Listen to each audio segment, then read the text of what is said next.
Ndio maana nimesema faida ni makaratasi, ni namba. Ni kweli. Cash flow ni pesa kwenye draw au kwenye account. Kwa hiyo umeuza milioni, faida 500,000. Labda margin yako ni 50%. Lakini kwenye account kuna sufuri, hakuna kitu. Kwa sababu gani?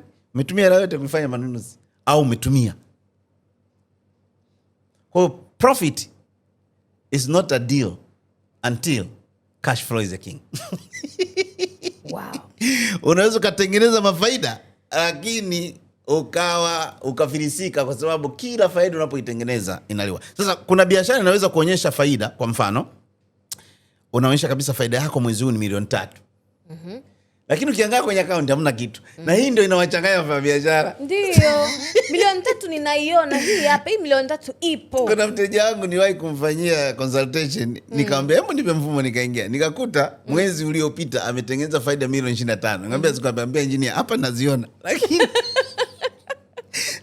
benki sina kitu. Sijui zimeenda wapi. Nikamwambia let us ask the cash flow. Yes. Kwa sababu cash flow ndo anatuambia hiyo faida imeenda wapi, king mwenyewe. Hiyo hela imeenda wapi? Jibu linatolewa na bwana anaitwa cash flow.